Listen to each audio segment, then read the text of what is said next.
बिस्मिल्लाहिर्रहमानिर्रहीम। अस्सलाम वालेकुम जनाब। स्टोरीज मैंने 5 शेयर करनी है। फैज़ तो चला गया, अब तू क्या करेगा, सराप है ना, इस पर बात करनी है। और एक वीडियो वायरल हुई हुई है, मुझे भी आप व्हाट्सएप पर भेज रहे हैं, जिस पर मियाँ जावेद लतीफ़ साहब को लोग डंडों और सोटियों से मारने की कोशिश कर रहे हैं और इस पे बात करनी है। कप्तान के कागजात नामजदगी NA 122 से कौन मुस्तरद करवाना चाहता है, बहुत ही अहम डेवलपमेंट है, इस पर भी बात करनी है। कराची में एक बहुत बड़ी और गैर मुतवक्के पेशरफ्त हुई है, इस पर भी बात करनी है। और इलेक्शन कमीशन चला गया पेशावर हाई कोर्ट।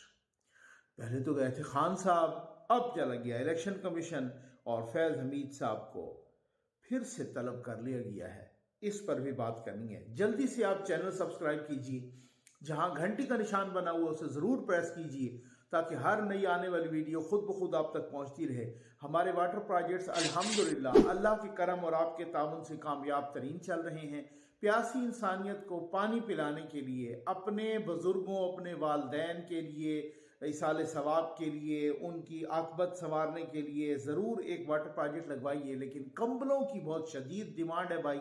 इसी हफ्ते इंशाअल्लाह हमने 1000 कंबल या रज़ाइयाँ उन इलाकों में तकसीम करनी है जो सैलाब ज़दगान वाले इलाके हैं और इसकी बहुत डिमांड है। मैं सारी किसी भी चीज़ पर आने से पहले, किसी भी स्टोरी पर आने से पहले आपको एक बड़ी मज़े की वीडियो ना दिखाऊं, एक बड़ा क्लिप ज़बरदस्त किस्म का। ये देखें, ये खान साहब का क्लिप है। खान साहब ओरिया मकबूल जान साहब को इंटरव्यू दे रहे थे, जब वो कह रहे थे मुझे क्यों निकाला अदम एतमाद के बाद। और ये आप देख लें। कोई जल्दी में भी नहीं थोड़ी, मैंने अपने सारे MPs को उनको ग्रुप्स में बुलाया, उनको एक्सप्लेन किया। मैंने कहा ऐसे जो गवर्नमेंट चला रहे हैं, हम उनका वोट बैंक खत्म करते जा रहे हैं, क्योंकि लोग तो डिमांड कर रहे हैं कि जनाब आप डिलीवर करें। मैंने डोर टू डोर कैंपेन लोगों की जब करवाई कि पता चलो और लोगों को, तो सारे लोग हमें ब्लेम कर रहे थे महंगाई के लिए, कि देखिए महंगाई बहुत ज्यादा है। अब ओरिया मकबूल जान ने कहा कि जी आपने असम्बलियाँ कोई जल्दी नहीं तोड़ दी, पंजाब असम्बली, खैबर पख्तूनख्वा असम्बली, यहाँ ये वाली असम्बली, ठीक है ना, कौमी असम्बली। उनको जवाब दे रहे हैं साहब कि भाई हमने कोई जल्दी भी नहीं तोड़ी। मैंने तो डोर टू डोर एक कंपेन की थी और उस डोर टू डोर कंपेन के नतीजे में मुझे पता चला कि भाई हम तो बिल्कुल ही डूब गए हैं। लोग हमें महंगाई के लिए, जाहिर आपकी हुकूमत होगी तो आपको ही महंगाई का जिम्मेदार करार देंगे और कह रहे हैं कि जनाब इस वजह से, क्योंकि हम महंगाई कंट्रोल नहीं कर रहे थे। ये वाली सूरत हाल है। इससे पहले आपको याद होगा पारस झाजेब साहबा ने इंटरव्यू किया खान साहब का, तो खान साहब को कहा कि जी अवाम तो खुदकुशियों पर उतर आए हैं। तो उन्होंने कहा कि मैं क्या करूं फिर, तो उन्होंने कहा फिर खुदकुशियां करें। उसने कहा फिर मैं क्या करूं। अब वो बहुत ज्यादा महान बनते हैं। अब पता नहीं उन्होंने क्या कर लिया है कि बहुत ज्यादा कौम यूथ ये उछल रहे हैं। वो होता है ना एक बंदा, कि कल मैंने आपको अयाज अमीर का भी सुनवाया था 2 दिन पहले, कि जिस तरीके से उनकी खाल उधेड़ रहे थे कि इनकी तो अक्ल ही कोई नहीं है कि जनाब ये अमेरिका पे इस तरह से ब्लेम कर रहे हैं, फलां ने साजिश की, ये की। मुझे समझ नहीं आती भाई, जो लोग उस वक्त इमरान खान के खिलाफ थे, तो खान साहब ने कौन सा तीर मार लिया जो अब वो खान साहब की फेवर में हो गया। भाई कोई होता है ना भाई, यार एक बंदा है जो हुकूमत में आया, पहले तो कुछ नहीं कर पा रहा था, अब उसने बड़ा अच्छा डिलीवर किया, अब बड़ी अच्छी आवाम को रिलीफ दिया। ये तो अक्ल से फारिग होने वाली बात है। अपर चैम्बर है फारिग, तो उनको ये नहीं पता कि भाई जो भी इस क्लब में जाता है अक्ल से फारिग हो जाता है। आज भाई फैज तो चला गया, अब तू क्या करेगा। ये बड़ी एक जबरदस्त किस्म की, कल मौलाना फजल रहमान साहब के साहबजादे असजद महमूद, एक तो असद महमूद है ना, तो ये उनसे छोटे असजद महमूद, उनकी शादी थी इस्लामाबाद में और वलीमा की तकरीब में बहुत सारे सियासी रहनुमा अपना मदऊ थे। उसमें एक आसिफ अली जरदारी साहब का मुकालमा है मौजूदा चेयरमैन सेनेट सादिक संजरानी के साथ, वो सुनने के लायक है। ये आप सुने और फिर इस पे तबसरा करके हम आगे बढ़ जाते हैं, क्योंकि स्टोरीज बड़ी अहम है। ये ले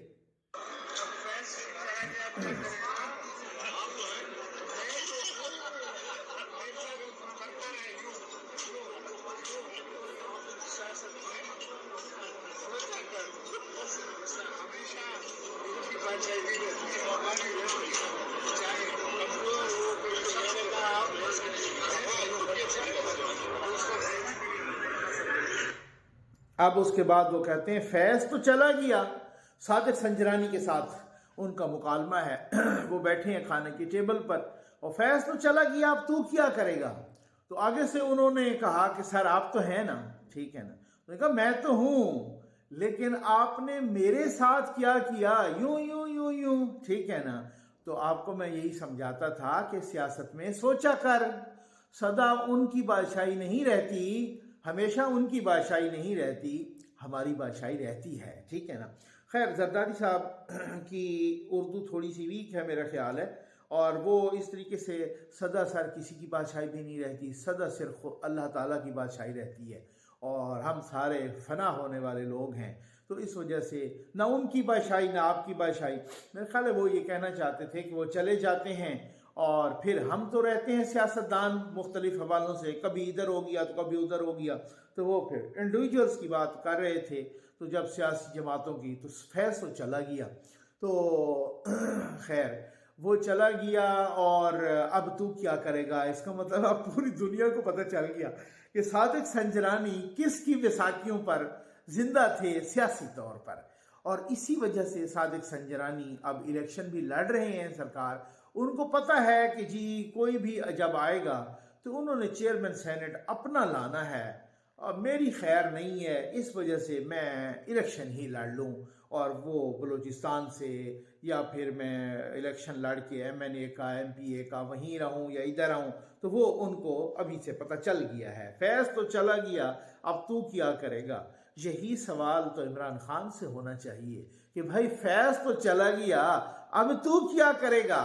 तो फिर उसके बाद इमरान खान साहब ने कहा कि सर आप तो हैं ना, आप हैं, पहले बंदियाल था, अब अतर मिनल्ला हैं, जस्टिस अतर मिनल्ला साहब इज़्ज़त माब, अब इसी तरह से जस्टिस इज़्ज़त माब औरंगज़ेब गुल हसन औरंगज़ेब हैं, अब इसी तरह से जस्टिस इज़्ज़त माब कामरान मियाँ खेल साहब हैं, कामरान हयात मियाँ खेल साहब, इसी तरह से इज़्ज़त माब बाबर सतार साहब हैं, बहुत सारे हैं। फैज़ चला गया तो क्या है, फैज़ याबी जारी रहनी चाहिए, ठीक है ना। तो फैज़ याबी आज तक भी जारी है। मुझे याद है मियाँ गुल हसन औरंगज़ेब साहब ने एक फैसला दिया था, आपको भी याद होगा, एक सहाफ़ी उसने कहा कि खान साहब ने जितने जितने बाहर के किसी भी हुक्मरान से तोहफे लिए हैं ना, उन तोहफों को जाहिर करें, बताए कि कौन कौन से तोहफे लिए। जब पहले वो गया बेचारा वही कमीशन में और उनको वो भगा दिया, फिर वो आया इस्लामाबाद हाई कोर्ट में और फिर वो इस्लामाबाद हाई कोर्ट ने आर्डर दिया और मियाँ गुल हसन औरंगज़ेब थे और वो आर्डर किया कि जनाब इनको तोहफों की तफसील दी जाए। तोहफों की तफसील तो किसी ने भी नहीं दी, उल्टा जो मियाँ गुल हसन औरंगज़ेब का वो जो महल था ना वहाँ पर सवात वाला, उस महल पर उन्होंने कब्जा कर लिया अपना खैबर पख्तूनख्वा में PTI ने कि जी ये तो औकाफ की प्रॉपर्टी है और आप कौन है, निकलो यहाँ से, ठीक। फिर बाद में हम जैसे लोगों ने दिफा किया, बैकलैश आया सोशल मीडिया पर, मैंने वीडियो की थी आपको याद होगा, ठीक है ना। फिर बाद में उन्होंने मजबूर हो के वो बैकफुट पे आए और इनको, तो ये ऐसों के सर ऐसा माफिया होता है। माफिया ये होता है, आप पूछते रहते हैं अदालतों में कि माफिया कौन होता है, ये माफिया होता है कि आप फैसला करें उनके खिलाफ, और खिलाफ भी नहीं, उन्होंने सिर्फ यही कहा कि जो तोहफे बाहर से लिए वो जाहिर करो, इनको दो तफसील दो उन तोहफों, क्योंकि तोहफे वो देना नहीं चाहते थे तोशा खाने वालों की तफसील, क्योंकि उन्होंने घड़ियां बेची हुई थी, उन्होंने पूरा सफाया किया हुआ था, झाड़ू फेरा हुआ था, वो तफसील उन्होंने कहा कि अगर इनको तफसील दें तो फिर अगली तफसील के कौन कौन से मौजूद हैं, और फिर अगली तफसील आएगी कि बिके कौन से हैं और रह कौन से गए और हमने छोड़ा एक ही नहीं है। तो ये सारी एक बातें थी, तो इतना सा फैसला आया, अगलों ने घर पे चढ़ गए, घर पे कब्जा कर लिया, ये जज के घर पे कब्जा कर लिया। सर ये माफिया होता है। आप पूछते हैं माफिया कौन होता है, माफिया कागजात नामजदगी कप्तान के मुस्तरद, अच्छा अगर मुस्तरद हो गए NA 122 से तो इसका जिम्मेदार कौन होगा। मैं आपको एक दिलचस्प बात बताऊं, election commission of Pakistan rules regulations वगैरह जारी करता होता है हर दफ़ा, इस दफ़ा भी जारी किए, उससे पिछली दफ़ा भी वगैरह, कि जी जो कौमी असम्बली का इलेक्शन लड़ रहा होता है ना जो बंदा, उसके लिए आम तौर पे यही शर्त है कि वो पाकिस्तान का शहरी होना चाहिए और उसकी उम्र 25 साल होनी चाहिए बस, ठीक। और है 62-63 वाली, वो तो अलग शराइत है ना कि जी वो सजा याफ्ता ना हो, वो ये ना हो, वो ना हो, वगैरह वगैरह। तो आम तौर पे पाकिस्तान का शहरी हो और 25 साल उसकी उम्र हो, ठीक है। जो सूबाई असम्बली का कोई इलेक्शन लड़ रहा है वो पाकिस्तान का शहरी हो, उसकी 25 साल उम्र भी हो और उसका ताल्लुक उसी सूबे से हो, ठीक है ना। कौमी असम्बली में ये शर्त नहीं होती, कौमी असम्बली में से ये कि आप पाकिस्तान के शहरी हो और 25 साल आपकी उम्र हो, भले जिस जहां से भी लड़ लें, चाहे आप इस्लामाबाद से लड़ लें, लाहौर से लड़ लें, कराची से लड़ लें, जिधर से भी इलेक्शन लड़ लें आप लड़ सकते हैं, ठीक हो गया। और सूबे में फिर आपको उस सूबे का आपको शहरी होना चाहिए, फिर सूबे में जिधर से भी लड़ लें, ठीक हो गया। लेकिन अच्छा, इसी तरह से मखसूस नशिस्तों के लिए कि जो कौमी असम्बली में भी मखसूस नशिस्तें हैं तो उस खवातीन की हैं तो उसी सूबे से उनका ताल्लुक होना चाहिए। मसलन कौमी है तो कौमी असम्बली की सीटें, लेकिन वो पंजाब से हैं, फिर इसी तरह से कौमी असम्बली की सीटें खैबर पख्तूनख्वा से, सिंध से, बलूचिस्तान से, उस सूबे से उस खातून का ताल्लुक होना चाहिए। समझ आ गई? अच्छा, अब एक होता है तजवीज़ कुनिंदा, एक होता है तायीद कुनिंदा। जो भी उम्मीदवार आता है ना कौमी असम्बली में, सूबाई असम्बली में, तो उसका एक तजवीज़ कुनिंदा होता है, एक तायीद कुनिंदा होता है। वो नाम तजवीज़ करता है, एक बंदा तायीद करता है। उन दोनों के लिए मस्ट है कि वो जिस उम्मीदवार का की तजवीज़ कुनिंदा और तायीद कुनिंदा दोनों उसी हल्के से हों जिस हल्के से वो उम्मीदवार इलेक्शन लड़ रहा है। इमरान खान ने कागजात नामजदगी जमा करवाए NA 122 से। अब जो तजवीज़ कुनिंदा तायीद कुनिंदा है वो जनाब तजवीज़ कुनिंदा और तायीद कुनिंदा वो कोई 120 से हैं। वो गालिबन उनका नाम है मुनीबुर रहमान साहब, को इस तरह का नाम है, ठीक हो गया। अच्छा, अब आप अंदाज़ा कीजिए कि वो तजवीज़ कुनिंदा या तायीद कुनिंदा वो हैं दूसरे हल्के से। अब इमरान खान भी चलो वो तो जेल बैठे हैं, जिन्होंने उनके कागजात नामजदगी जमा करवाए आजकल वैसे ही उनकी जमात की पूरी बागडोर वकीलों के हाथ है। तो फिर कोई और तो पहले बात यह है कि ये एक आम सियासतदान को, ये वर्कर्स को, वोटर्स सबको पता है, कारकुनों तक को पता है, तो ये वकीलों को नहीं पता इस बात का, सियासतदानों को नहीं पता, इतने स्टालवार्ट और उन्होंने जिनके कागजात नामजदगी जमा करवाए। अब वो जनाब शोर कर रहे हैं कि खान साहब के अब वो लग गया वहां एतराज कि खान साहब के जो कागजात नामजदगियां देखें जी वो डर गए जी, वो इन्होंने वो मुस्तरद करने की प्लानिंग कर रहे हैं। वो कर भाई आपको नहीं पता था? ये तो आपके अंदर से किसी ने साजिश की है कि खान साहब लड़ रहे हैं 122 से और उनका तजवीज़ कुनिंदा है 120 से। तो अब मुझे ये बताएं कि ये खान साहब के खिलाफ साजिश किसने की? ये धक्का खान साहब को किसने दिया? आपको नहीं पता था? वही जो तजवीज़ कुनिंदा और तायीद कुनिंदा बन रहे थे उनको नहीं पता, जो बना रहे थे, जो उनके नाम दाखिल कर रहे थे उनको नहीं पता था। अब ये सिर्फ खान साहब के साथ नहीं हुआ, ये कुछ तहरीक इंसाफ के और लोगों के साथ भी हुआ है। और सुना है जनाब कि ये तहरीक इंसाफ के उन लोगों के साथ, यानी ये लतीफ़ खोसा के साथ भी हुआ है जी। लतीफ़ खोसा के साथ, उनका भी तजवीज़ कुनिंदा या तायीद कुनिंदा दूसरे इलाके से है। तो ये एक टैक्टिक्स होते हैं आप प्रेशराइज करने के, प्रेशर बढ़ाने के। बाकी आपको पता होता है कि मैं क्या कर सकता हूँ, ना मैं इलेक्शन जीत सकता हूँ और ना, ये सिर्फ और सिर्फ एक हुल्लड़बाजी के टैक्टिक्स होते हैं। मियाँ जावेद लतीफ़ साहब की एक वीडियो आई है यार, वो आपने भी देखी होगी, मैं यहाँ लगा नहीं रहा, वैसे आपको इसको म्यूट करके दिखा रहा हूँ। ये आप जरा देखें मियाँ जावेद लतीफ़ साहब, ये शेखुपुरा की वीडियो है, ठीक हो गया ना। ये मियाँ जावेद लतीफ़ साहब एक हलके में गए और आगे डंडे सोटे उसी अपने हलके में शेखुपुरा में, और वो जनाब डंडे सोटे लेके लोग चल पड़े और उन्होंने जनाब उन एहतजाज किया। मियाँ जावेद लतीफ़ साहब जो नून लीग के हैं उन पर हमला आवर हुए या हमला आवर होने की कोशिश की।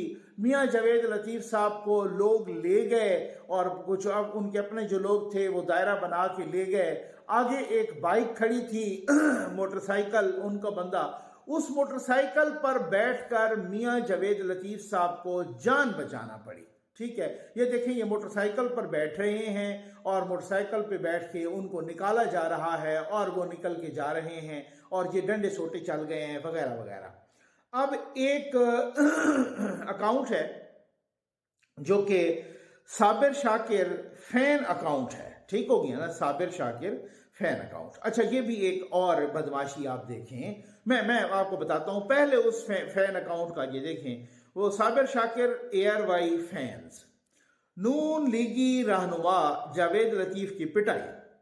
जावेद लतीफ अपने हलके में अवाम से वोट मांगने निकले तो अवाम ने इनकार किया, लेकिन जावेद लतीफ बदमाशी पर उतर आए, जिसके बाद अवाम ने डंडों, लातों, मुक्कों से तवाज़ो की। जावेद लतीफ ने मोटरसाइकिल पर बैठ के भागकर जान बचाई। अच्छा, ये वीडियो असल है, ठीक, लेकिन बदनीयती ये है कि ये वीडियो अब की नहीं है, ये वीडियो माजी की है, ये वीडियो 2017 की है। ये वीडियो उस वक्त है कि जब नून लीग के खिलाफ वो तौहीन मजहब का एक शोशा छोड़ा गया। जाहिद हामिद को भी उसी में रिजाइन करना पड़ा। आज तक अनुशा रहमान पे भी बहुत सारे लोग उसी तरीके से उस पर तनकीद कर रहे हैं। ये बहुत सारे लोग, जाहिद हामिद के घर पर हमला हो गया था, पुरतशद्दुद मुजाहरे, वही जो फैज तो चला गया तो क्या करेगा, वही जो फैज़याबी थी, वही जो फैज साहब प्लानिंग किया करते थे, और वही सारी जो तमाशा था, और वही सारे जो धरने थे, ये वही। अब वो फैज साहब को दोबारा बुलाया भी गया है, धरना कमीशन ने भी। ये अल्लाह की शान है, ये कुदरत का इंतकाम है, ठीक है ना। ये उस वक्त की कि मियाँ जावेद लतीफ़ आए अपने हलके में, और वो कोई महंगाई पर या उनकी परफॉर्मेंस पर नहीं, सिर्फ चूंकि एक प्री प्लान्ड एक प्रोपेगंडा, इस वजह से उसकी उन्होंने फिर उन पे हमला किया, और वो फिर जान बचा के जानी पड़ी।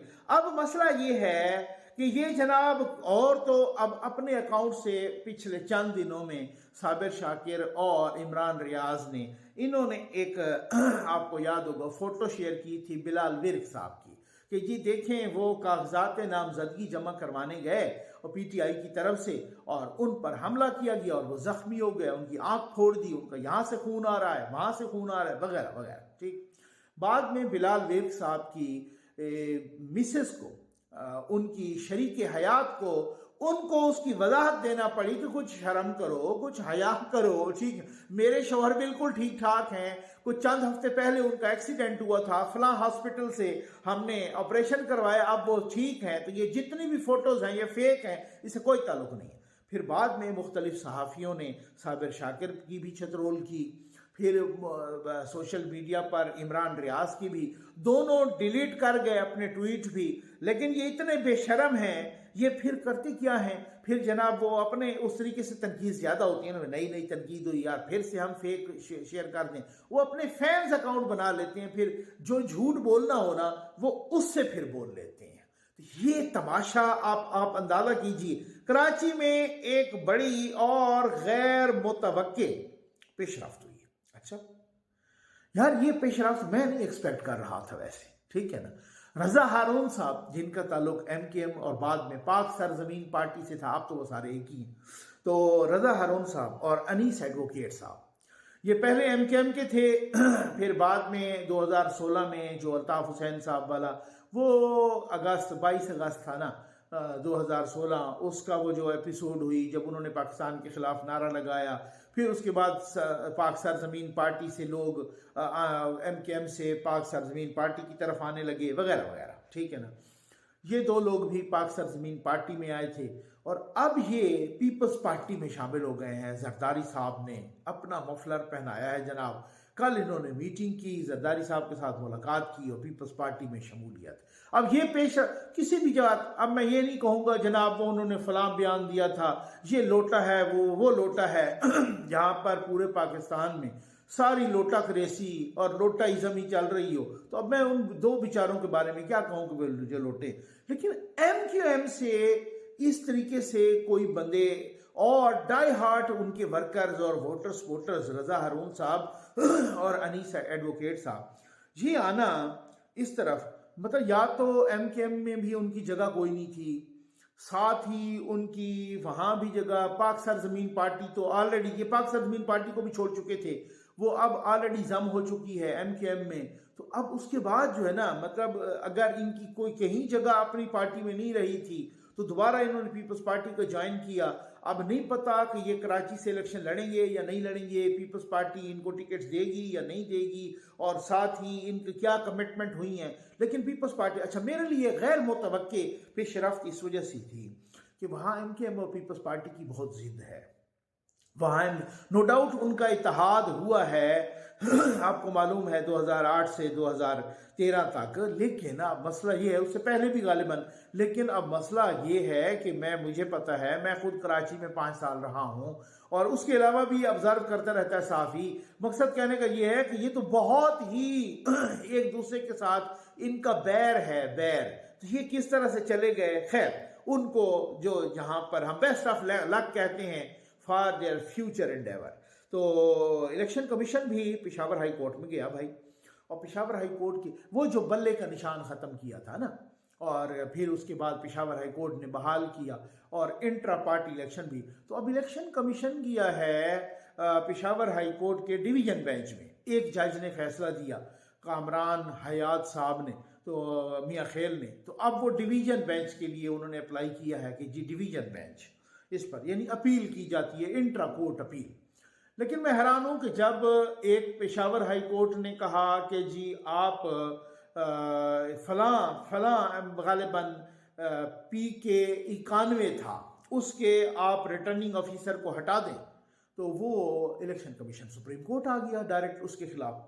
जब लाहौर हाई कोर्ट में ROs और DROs उनके ट्रेनिंग को रोका, तो फिर ये पड़ गया खदशा कि जी अब तो इलेक्शन कहीं डिले ना हो जाए, तब भी election commission Lahore high court में इंट्रा कोर्ट अपील में नहीं गया, बल्कि तब भी जो है ना इलेक्शन कमीशन सुप्रीम कोर्ट आया।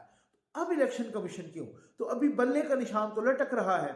अब वो जाएंगे जनाब इंट्रा कोर्ट अपील में, इंट्रा कोर्ट अपील में बेंच बनेगा, बेंच के बाद फिर जो है ना वो समातें होंगी, फिर वो उस पर फैसला होगा। अगर फैसला वही बरकरार रहा तो फिर इलेक्शन कमीशन सुप्रीम कोर्ट जाएगा। क्या पता कह दें कि जी अब तो छप गए हैं बैलेट पेपर्स भी, और अब तो मसला, अब इतना तो अब खर्चा भी नहीं किया जा सकता, उसको रिवर्स भी नहीं किया जा, कुछ तो है, कुछ इसको प्रोलॉन्ग करने का वो है।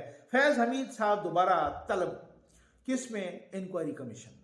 आपको याद होगा काजी फायज ईसा साहब ने ये कहा था अपने रिमार्क्स में कि कमीशन जो होगा ये खुद मुख्तार कमीशन हो, ये वही फैज़ाबाद धरना कमीशन जो है जो 3 रुकनी है, ये खुद मुख्तार कमीशन होगा, बाख्तियार कमीशन होगा, ये जिसको भी बुलाएगा, उस वक़्त के जर्नैलों को बुलाएगा तब भी वो आएंगे, उस वक़्त के इसको चीफ जस्टिस को बुलाएगा तब भी वो आएंगे। अगर कोई नहीं आएगा तो फिर कमीशन के पास गिरफ्तार करवाने का भी अख्तियार होगा।